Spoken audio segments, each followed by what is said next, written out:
Last lecture में जहां अपन ने डिस्कशन स्टॉप करा था, दैट वाज जावास्क्रिप्ट प्राइमरीली किन किन कामों के लिए आप यूज करते हैं। अब आज बात करते हैं जावास्क्रिप्ट क्या क्या नहीं कर सकती है। ऐसे कौन कौन से काम हैं जो आप जेएस के अंदर अगर करना चाहें तो वो आपके लिए पॉसिबल नहीं है। सबसे पहली चीज, जावास्क्रिप्ट खुद डायरेक्टली डेटाबेस से इंटरैक्ट नहीं कर सकती है। याद रखिएगा, लास्ट लेक्चर रिकॉल कीजिए, जावास्क्रिप्ट 3 जगह चलती है। हम कौन सा वाला पढ़ रहे हैं version? The JavaScript which runs on. Last lecture recall करिए और मुझे बताइए जावास्क्रिप्ट कौन कौन से एनवायरमेंट में काम करती है। JavaScript works in browser, right? JavaScript works at the server and. JavaScript also works inside databases like MongoDB, right? मैं उस JS की बात कर रहा हूं जो हम इस कोर्स में कवर कर रहे हैं। एंड आई होप आपने लास्ट लेक्चर अगर अटेंड करा है, मिस नहीं करा है, तो आपको याद होगा we are learning JavaScript which runs in browser, not the JavaScript which runs at the server end. तो ये लाइंस पे कंफ्यूज मत हो जाइएगा कि सर आपने लास्ट लेक्चर में कहा JS MongoDB से इंटरैक्ट कर सकती है, तो फिर वो डेटाबेस से बात क्यों नहीं कर सकती? MongoDB से इंटरैक्ट वो JS करती है which runs at the server end. Are you getting this? और हम वो JS पढ़ रहे हैं which is running at the client end. तो ब्राउजर के अंदर जो आपने JS का कोड लिखा है, that code cannot directly interact with the database, but हम ये करेंगे। और ये करने के लिए जावास्क्रिप्ट के साथ हम एक बहुत बहुत इंपॉर्टेंट टेक्निक या टेक्नोलॉजी पढ़ेंगे which is called as AJAX. ध्यान रखिएगा, इसको आपके सिलेबस का पार्ट है and it's very very important. मतलब अगर आप जावास्क्रिप्ट पढ़ते हैं और आप एजेक्स नहीं पढ़ते हैं तो आप एक बहुत इंपॉर्टेंट चीज जावास्क्रिप्ट में मिस कर रहे हैं। उतना ही इंपॉर्टेंट जितना सी लैंग्वेज की बात करें तो वहां पॉइंटर्स होते हैं। जैसे सी लैंग्वेज की बैकबोन पॉइंटर्स है, ऐसे जेएस को आज अगर इतना पॉपुलैरिटी मिली है तो उसका सबसे इंपॉर्टेंट रीजन जेएस में एजेक्स नाम के टेक्निक का है। और वो एजेक्स पढ़ने के बाद ही हम हमारे जेएस कोड से डेटाबेस से बात कर पाएंगे, पर वो भी डायरेक्ट बात नहीं होगी, वो बात होगी सर्वर पे किसी ना किसी कंपोनेंट की मदद से।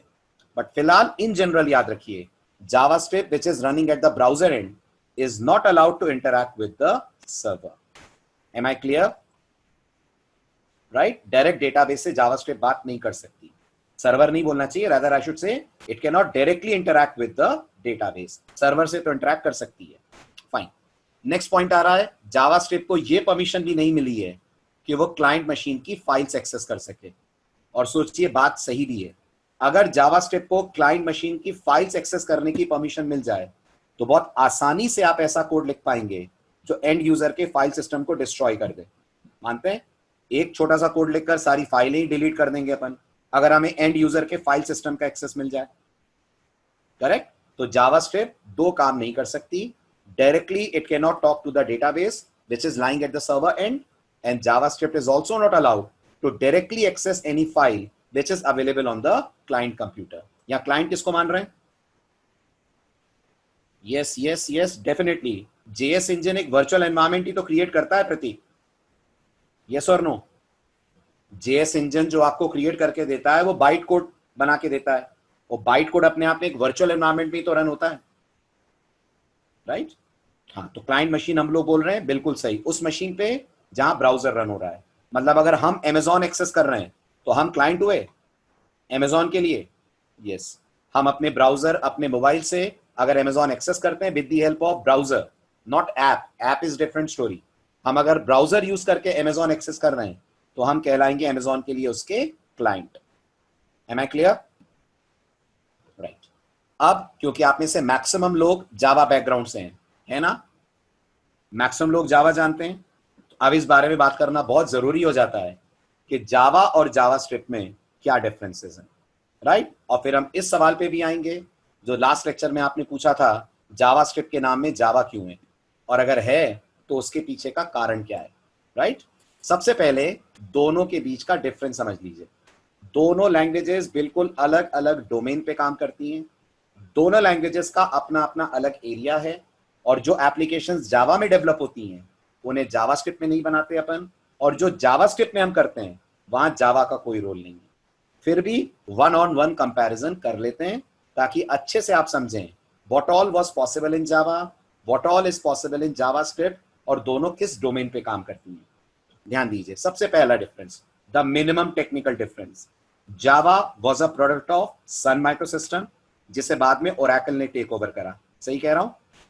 1996 में सन ने जावा को लॉन्च करा, 2010 में ओरेकल ने जावा को सन माइक्रोसिस्टम को टेक ओवर कर लिया। तो आज 2020 में हम ये बोलते हैं Java is a product of Oracle, right. Number 2, जिन लोगों ने जावा करी है, हालांकि मैं बता दूं जावा स्क्रिप्ट के लिए जावा की कोई जरूरत नहीं है हमें, बट क्योंकि क्यूरोसिटी दिमाग में आती है इसलिए हम ये कंपैरिजन पढ़ रहे हैं। जिन लोगों ने जावा करी है आपको पता होगा जावा एक full fledged object oriented language है। मानते हैं? आप ये भी मानते हैं जावा एक स्टैंड अलोन लैंग्वेज है। जावा को चलने के लिए किसी ब्राउजर के सपोर्ट की जरूरत नहीं है। एग्री करते हैं? जावा को चलने के लिए सिर्फ JVM JRE चाहिए। ये कंपोनेंट्स अवेलेबल हैं अगर कंप्यूटर पे, और Java application can run. JavaScript on the other hand develop की गई थी उस कंपनी की तरफ से जिसका नाम नेटस्केप था। आज ये कंपनी मोजिला के नाम से अवेलेबल है मार्केट के अंदर।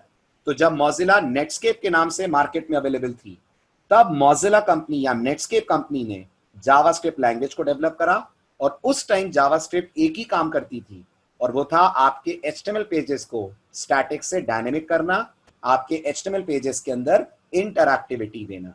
आज जावास्क्रिप्ट बहुत बदल गई है, 360 डिग्री पे चेंज हो गई है, लेकिन आज से 20 साल पहले जावास्क्रिप्ट का जो काम था वो एक ही था कि आपके वेब ब्राउजर के अंदर जो HTML पेजेस हैं, जो स्टैटिक पेजेस हैं, उन्हें डायनेमिक बनाना।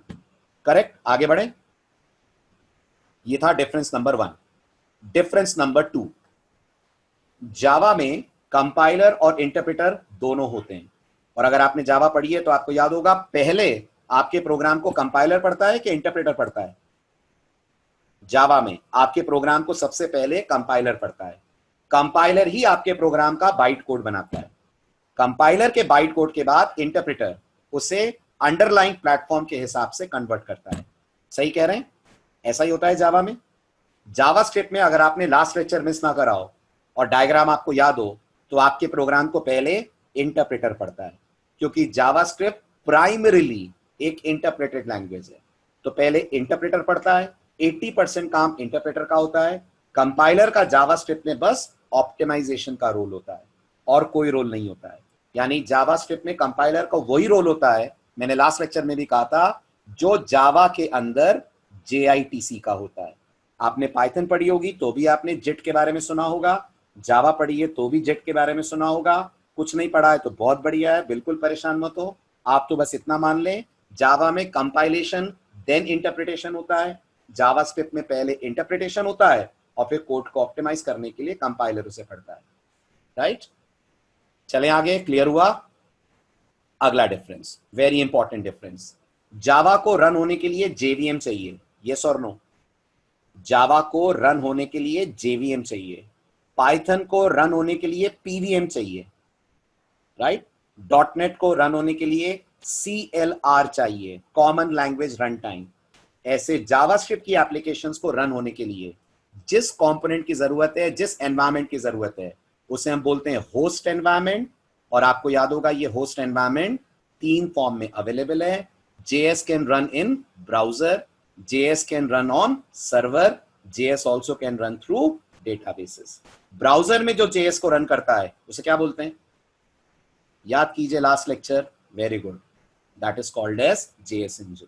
तो execution of a JavaScript code is the responsibility of JavaScript engine, जो हर ब्राउजर बनाने वाली कंपनी सेल्फ डेवलप करती है। मानते हैं? Chrome has its own JS engine, Firefox has its own JS engine, Microsoft also has its own JS engine. Right? Shall I proceed? Right. और जावा का JVM यूनिवर्सल है। जावा का JVM यूनिवर्सल है। हाँ, जब से OpenJDK आया है तब से ये बात थोड़ी सी डिफरेंट हो गई है। आज की तारीख में अगर आप जानते हो तो जावा Amazon से भी डाउनलोड हो जाती है। बिल्कुल, जरूरी नहीं है कि आपको जावा डाउनलोड करनी है तो आपको ओरेकल की साइट पे ही जाना है। जावा ओपन सोर्स होने का पूरा फायदा उठा रही है, और जावा आप मल्टीपल सर्वर से डाउनलोड कर सकते हैं। रेड हैट से भी जावा मिल जाएगी। अगर मैं रेड हैट के सर्वर्स पे जाऊं, लिनक्स बनाने वाली जो कंपनी है रेड हैट, उसके सर्वर पे भी जावा अवेलेबल है। राइट? हाँ, लेकिन ओरिजिनली आप कह सकते हैं जावा प्रोडक्ट है वैसे ओरेकल का। राइट? ये अलग बात है कि ओरेकल ने ये अलाउ कर दिया है कि बाकी कंपनीज भी आपको जेडीके दे पाए। हुआ क्लियर? डन। देवेश, डायरेक्ट नहीं बना सकते हैं डेस्कटॉप एप्स, उसके लिए आपको बहुत सारी टेक्नोलॉजीज जावास्क्रिप्ट के साथ करनी पड़ती है। जो प्लेन जावास्क्रिप्ट है, जिसे बोलते हैं वनीला जावास्क्रिप्ट, उसमें डेस्कटॉप एप्स नहीं बनती। ओके, राइट, ठीक है। जावास्क्रिप्ट को रन होने के लिए जेवीएम जैसा तो कुछ नहीं चाहिए, बट हाँ जेएस इंजन चाहिए अगर जावास्क्रिप्ट रन हो रही है इनसाइड द ब्राउजर। और आप मानते हैं जेएस इंजन अलग से डालना नहीं पड़ता, होगा ही होगा ब्राउजर के अंदर। बट आप ये मानते हैं कि अगर आप जावा में कोई एप्लीकेशन बनाते हैं, डेस्कटॉप एप्लीकेशन, और आप अपने कस्टमर को एप्लीकेशन देते हैं, तो आपको उसे जेआरई भी देना पड़ेगा, आपको उसे जेआरई भी देना पड़ेगा, वरना उसके यहाँ बाइट कोड रन नहीं होगा। जबकि जावास्क्रिप्ट के साथ ऐसा कुछ नहीं है। आपने कोई वेबसाइट बनाई है, उसमें आपने जावास्क्रिप्ट का कोड लिखा है, 100% यूजर वेबसाइट को ब्राउजर से एक्सेस करेगा, एंड 100% उसके ब्राउजर में जेएस इंजन अवेलेबल होगा ही होगा। सही कह रहा हूं? बिल्कुल प्रतीक। क्रोम रैम ज्यादा खाता है, उसके बहुत सारे रीजंस हैं। क्रोम आप देखिएगा अपने मल्टीपल इंस्टेंसेस लॉन्च करता है, करा है आपने ऑब्जर्व? अगर आप 10 वेबसाइट 10 टैब खोलते हैं तो क्रोम के उतने इंस्टेंसेस बन जाते हैं। बिल्कुल, तो वो एक अलग रीजन है, जावास्क्रिप्ट को ब्लेम नहीं कर सकते उसके लिए अपन। ठीक, चलिए नेक्स्ट। जावा एक स्ट्रांगली टाइप लैंग्वेज है। आई होप आपने लास्ट लेक्चर मिस ना कराओ। आपको याद है जावा के अंदर अगर आपने कह दिया इंट ए, तो फिर आप इस ए के अंदर हेलो नहीं डाल पाएंगे। जावा के अंदर this will be an error. It's a strongly type language. Data type बतानी पड़ती है जावा में, वेरिएबल की डेटा टाइप बतानी पड़ती है। हाँ, जावा 10 से पहले बतानी पड़ती थी। जावा 10 में कॉन्सेप्ट आया वैर का, जिसके थ्रू नहीं बतानी पड़ती है। बट जावा का वैर भी ये कहता है कि जब आप एक बार वेरिएबल में वैल्यू डाल दोगे तो फिर वो मान लेगा कि ये वेरिएबल अपने आप में इंटीजर हो गया है। गौर कीजिएगा, जावा का वैर कहता है एक बार आपने ए में 10 डाल दिया तो फिर ये इंटीजर हो गया, अब आप इसमें स्ट्रिंग नहीं डाल पाओगे। लेकिन जावास्क्रिप्ट याद कीजिए आपको कभी बॉदर ही नहीं करती कि आप वेरिएबल की डेटा टाइप बताएं। सेम वेरिएबल में अलग अलग मोमेंट ऑफ टाइम पे आप अलग अलग वैल्यूज डाल सकते हैं, and that is why we say JavaScript is a weakly type language. Java में डेटा टाइप मेंशन करना जरूरी है, जावास्क्रिप्ट पे डेटा टाइप मेंशन करना जरूरी नहीं है। इनफैक्ट जरूरी नहीं है नहीं बोलना चाहिए, करते ही नहीं है। समझ रहे हैं ना? आप कर ही नहीं सकते जावास्क्रिप्ट के अंदर ब्राउजर को ये इन्फॉर्म कि इस वेरिएबल को इंटीजर बना दो। वो आपकी वैल्यू देखकर खुद डिसाइड करेगा कि इंटीजर बनाना है, कि स्ट्रिंग बनाना है, कि बूलियन बनाना है। आ रहा है समझ? हाँ, ब्राउजर आपको ये फैसिलिटी जरूर देता है कि ब्राउजर ने वेरिएबल को किस डेटा टाइप का बनाया है, आप वो पता कर सकते हैं। जावास्क्रिप्ट आपको ये मैकेनिज्म देती है। Are you getting this? JavaScript के पास एक ऑपरेटर है, जिस ऑपरेटर से हम ये पता कर सकते हैं इस वक्त वेरिएबल की डेटा टाइप क्या है। हुआ क्लियर? आगे बढ़ें। चलिए, last and the most important point, Java primarily बनी है सिक्योरिटी को ध्यान में रखकर। मानते हैं अगर जावा के टॉप फीचर्स कोई गिनाएगा तो उसमें एक फीचर सिक्योरिटी भी आएगा। One of the most important features is security. Java is considered to be the most secure language, and that is the reason जितनी बड़ी एंटरप्राइज एप्लीकेशंस बनती है मार्केट में आज, they all are developed in Java. All नहीं भी कहे तो maximum of them they are developed using Java. A very good example is banking applications.